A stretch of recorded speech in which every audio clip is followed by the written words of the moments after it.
Silver expected volatility, higher now than when price hit. 109.21. Silver just crashed 40% from its all-time high. Prices are bleeding. Headlines are screaming collapse. And yet, the options market is pricing in more explosive potential right now than when silver was trading at $121. Think about that for a moment. The price is lower, but the fuse is longer, and the powder is drier. Something is being positioned quietly, deliberately, and almost nobody is talking about it. What do they know that you don't? Welcome to AU and AG, where gold and silver don't just tell you their price, they tell you the truth about the world's money. Now, a small favor to ask. If you haven't subscribed yet, think of it like this. You wouldn't cancel your newspaper subscription right before the biggest story of the decade breaks. Would you? Hit that subscribe button, keep your seat at the table, and tell us in the comments, where in the world are you watching from today? Because this story affects every corner of it. Every market tells a story, but most people only read the headline. In January 2025, silver did something remarkable. It climbed to $121 per ounce, an all-time high. Charts were breaking records, headlines were celebrating. Investors were watching the number go up and feeling confident about what they owned. Then something changed. Within weeks, silver fell hard. It dropped 40% from that peak, landing near $74 per ounce. The same headlines that celebrated the rise now declared the party over. Analysts called it a correction. Commentators called it a crash. The majority of retail investors looked at that 40% drop and drew the most obvious conclusion available to them. The bull market was finished. But a small group of analysts, the kind who read deeper than headlines, noticed something that stopped them completely. They were looking at silver's options market. Specifically, they were studying a number called expected volatility, a measure that options traders use to understand how much explosive movement the market is pricing into a specific asset over the next 30 days. And what they found made no logical sense on the surface. Silver's 30-day expected volatility on CME options was sitting more than 10 points higher at $74 than it had been when silver was trading at its all-time high of $121. Read that again slowly. The price was lower, the headlines were bearish, the retail crowd was walking away. And yet the options market, where institutional players, hedge funds, and sophisticated traders operate with real money and serious consequences, was pricing in more potential for explosive movement at the bottom than it had at the top. This is not normal market behavior. When an asset falls 40%, expected volatility typically falls with it. Fear fades, positioning settles, the market exhales. That is the historical pattern across nearly every comparable situation in modern commodity markets. What was happening in silver's options market was the opposite of that pattern. Convexity spiked. Skew spiked. Both moved simultaneously. Analysts who first observed this described it almost as a glitch, something that looked like a data error before it was confirmed as genuine real market pricing. It was not a glitch, it was a signal. And understanding what that signal means requires looking at several layers of data that most investors never think to check. Most people watch the price. The professionals watch something else entirely. There is a number that exists beneath the surface of every major commodity market. It does not appear on mainstream financial news. It is rarely discussed in casual investing conversations. And yet, the most sophisticated players in global markets consider it one of the most revealing indicators available to anyone willing to look. That number is called expected volatility. To understand why silver's current situation is so unusual, one must first understand what this number actually measures, and more importantly, what it reveals about the people using it. Expected volatility is not a historical measurement. It does not look backward at what prices have already done. It looks forward. It is extracted directly from the pricing of options contracts, and it reflects what the collective intelligence of the options market believes could happen next. Think of it this way. When a large institution buys an options contract on silver, it is essentially purchasing the right to act on a future price move. The more explosive the anticipated move, the more that contract costs. Expected volatility is simply the market's way of expressing that cost as a single number. When expected volatility is high, serious money is paying serious premiums for the right to act on serious movement. This is why that number matters more than price itself in certain situations. Price tells you where the market has been. Expected volatility tells you what the market believes is coming. Now consider what happened in silver. When silver was trading at $121 at its absolute peak, when optimism was loudest and retail confidence was highest, expected volatility was relatively contained. The options market was calm. Institutions were not paying large premiums for explosive movement protection. The professional layer of the market was quiet. Then silver crashed, 40%. Retail investors saw disaster. Headlines confirmed disaster. And the options market did something that contradicts every normal pattern of market behavior. It got louder, significantly louder, more than 10 points louder in expected volatility terms, precisely when the price was collapsing and public confidence was evaporating.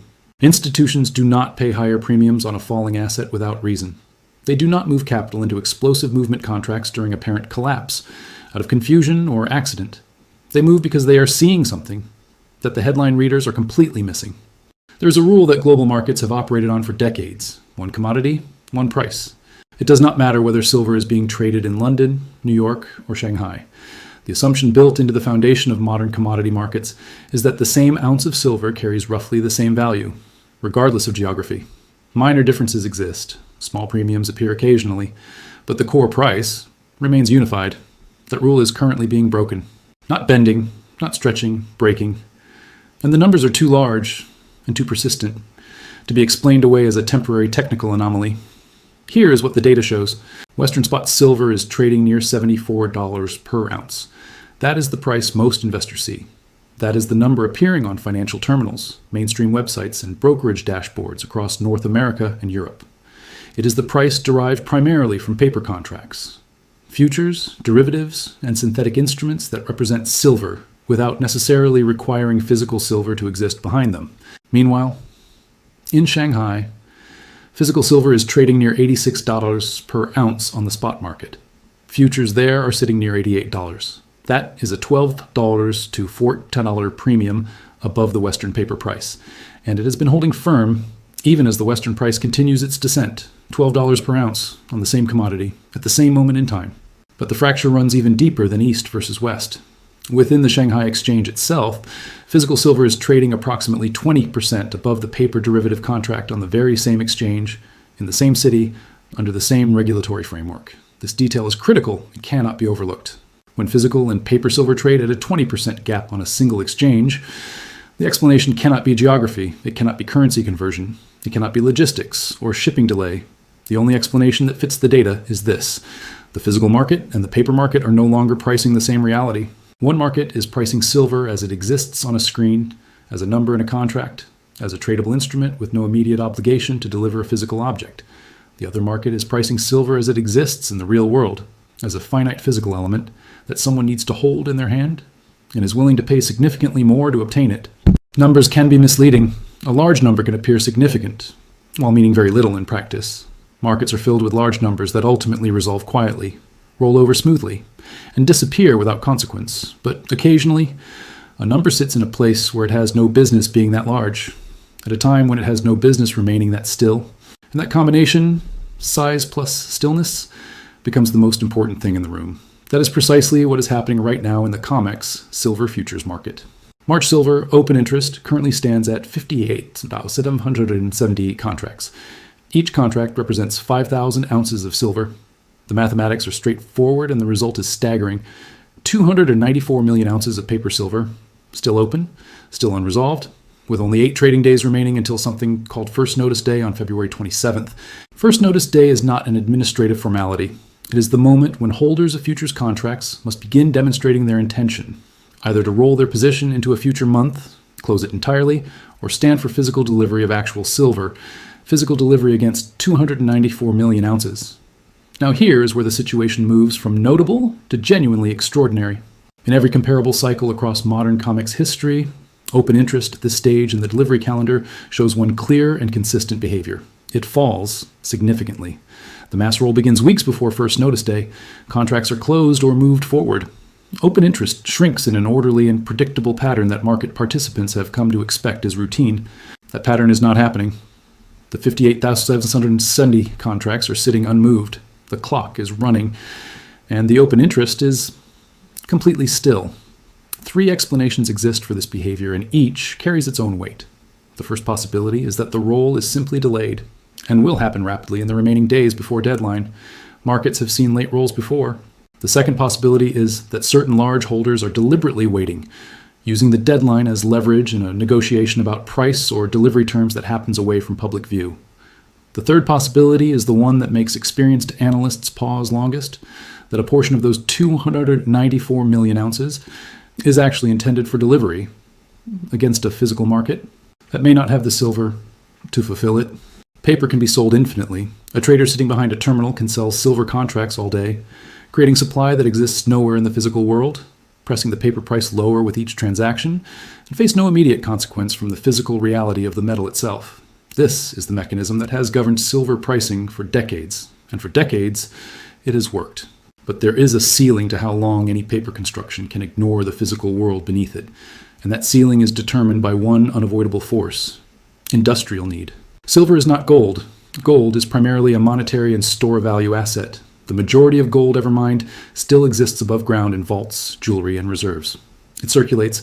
It can be recycled and redeployed relatively efficiently when price incentives are strong enough. Silver is fundamentally different. Approximately 50% of all silver demand comes from industrial consumption, and that consumption is largely non-recoverable. When silver is used in a solar panel, it is gone. When it is embedded in a circuit board, it is gone. When it is consumed in the manufacturing of military electronics, electric vehicle battery systems, or AI data center infrastructure, it does not return to the market in any practical sense. And the industrial demand for silver is not shrinking, it is accelerating. Solar panel installations globally are scaling at a pace that was considered unrealistic just 5 years ago. Every panel requires silver. Electric vehicle production is expanding across every major manufacturing economy simultaneously. Every vehicle requires silver. Artificial intelligence infrastructure is consuming physical space, physical energy, and physical materials at a rate that surprised even the most aggressive early forecasters. Every data center requires silver. There is no substitute at industrial scale. Copper conducts less efficiently. Aluminum conducts less efficiently. No element on the periodic table matches silver's electrical conductivity in real-world manufacturing applications. Engineers have studied alternatives for decades under strong economic incentive to find a cheaper option. None has emerged. This is the floor that paper selling cannot permanently override. And the industrial community is beginning to act on that reality in ways that bypass the paper market entirely. Mine executives are reportedly receiving direct inquiries from major manufacturers, wanting guaranteed physical delivery at premiums reaching 20% above spot, because they no longer trust the paper market. To actually deliver, isolated problems get solved. A single crack in a wall can be patched. A single leak in a pipe can be sealed. Markets are remarkably efficient at absorbing individual stress points, pricing them in, and moving forward without structural damage. But something different happens when multiple cracks appear simultaneously in different walls of the same building. That is the macro environment surrounding silver right now, and understanding it requires stepping back far enough to see the complete picture. Because each individual data point appears manageable in isolation, it is only when they are viewed together, simultaneously, that the true weight of the situation becomes visible. Begin with the debt. The United States government's own official budget projections now forecast national debt reaching $64 trillion by 2036. That is double current levels, triple pre-pandemic levels. Annual interest payments alone are projected to reach $2.1 trillion, consuming an ever larger share of every dollar collected in federal revenue. And that projection carries one assumption buried quietly inside it: 0 recessions across the entire 10-year period. Not one quarter of negative growth, not one economic disruption, not one financial shock across a full decade, in a system that has never once gone 10 years without encountering at least one serious contraction. The number is not a forecast. It is a fantasy dressed in official language. Now move to currencies. Every major global currency is simultaneously hitting new all-time lows priced in gold. The British pound, the euro, the Japanese yen, the Swiss franc, each one independently reaching historic weakness against the oldest monetary asset in human history. Mainstream financial media frames this as a gold story, a metal having an unusual moment, but the data tells a different story entirely. When every currency weakens against gold at the same time, it is not gold that is moving, it is the currencies. Now add the credit markets. Big technology company credit default swaps, financial instruments that function essentially as insurance against corporate default, have increased nearly 400% in just 13 months, from $2.2 billion to $10 billion. 12 months ago, these instruments barely existed for major technology names. Today, they are being purchased at scale by people who understand that the artificial intelligence debt expansion has created leverage across an entire sector that is now being quietly priced for failure. Markets move on sentiment, but markets detonate on dates. Sentiment can drift for months, building slowly, shifting gradually, giving participants time to adjust, reposition, and prepare. Sentiment is forgiving in its timeline. It allows second chances and course corrections. Dates are different. Dates are walls, fixed, immovable. indifferent to whether the market is ready or not. And when multiple critical dates stack directly on top of each other, within the same narrow window of time, the market loses its most valuable resource, room to maneuver. 3 dates are now converging in silver's immediate future. And the proximity of these dates to each other, combined with the unresolved positions still sitting in the market, creates a pressure window that experienced analysts are watching with unusual attention. The first date is February 20th. This is SLV Options Expiration Day. SLV is the largest silver exchange traded fund in the Western market. When its options expire, positions must be closed, exercised, or allowed to expire worthless. Large institutional players who have been holding directional bets on silver through this vehicle must act. There is no extension available. The clock simply stops, and whatever has not been resolved resolves itself by force. 4 days later comes February 24th. Silver futures, American options expiration. This is a separate but equally significant event in the same market ecosystem. Futures options. Players face their own deadline, their own wall, their own moment of forced resolution. The concentration of expiring contracts on this single date adds another layer of mandatory activity to an already compressed timeline. But February 24th carries a second event of equal analytical weight. Shanghai reopens. The Chinese market has been closed for Lunar New Year. During this closure, Western paper prices have been collapsing without the counterweight of Eastern physical demand actively participating in price discovery. When Shanghai reopens on February 24th, the physical market, which has been holding a $12 premium above Western paper, re-enters the conversation with full force. What happens when Eastern physical demand meets Western paper collapse in real time has not yet been answered. Then comes February 27th, first notice day. The moment when 294 million ounces of unresolved paper silver must begin facing the question of physical delivery against a market whose physical inventory has never been under more scrutiny than it is right now. Data without direction is just noise. The previous 7 parts of this analysis have built a detailed picture, layer by layer, of a market operating under simultaneous pressure from multiple directions. Expected volatility anomalies, east-west price fractures, unmoved open interest against a hard deadline, industrial demand with no substitute, macro debt trajectories built on impossible assumptions, currency debasement visible across every major economy, and 3 critical dates stacking inside a 7-day window. The question that matters now is simple. What does a serious decision maker actually do with this information? The answer begins with a distinction that most people never make clearly enough. There is a difference between watching a market and understanding what a market is revealing about the broader system it operates inside. Silver is not simply a commodity with an unusual option signal. Silver is a measuring instrument. And right now, that instrument is measuring something significant about the health of the financial architecture that every business, every entrepreneur, every serious wealth builder operates within daily. When physical and paper prices fracture on the same exchange, the system is communicating something about trust. When expected volatility rises as price falls, the system is communicating something about what informed players anticipate. When every major currency hits all-time lows against gold simultaneously, the system is communicating something about the purchasing power of the money sitting in every business bank account right now. These are not abstract philosophical observations. They are operational realities with direct consequences for how businesses price their services, how entrepreneurs protect their retained earnings, how young investors allocate their first serious capital, and how decision makers think about the timeline between now and whatever comes next.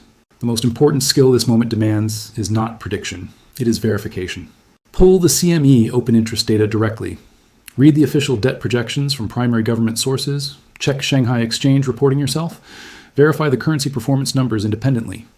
Every single data point referenced across this entire analysis is publicly available, completely free, and requires nothing more than the willingness to look. The majority will read the 40% decline headline and conclude the story is over.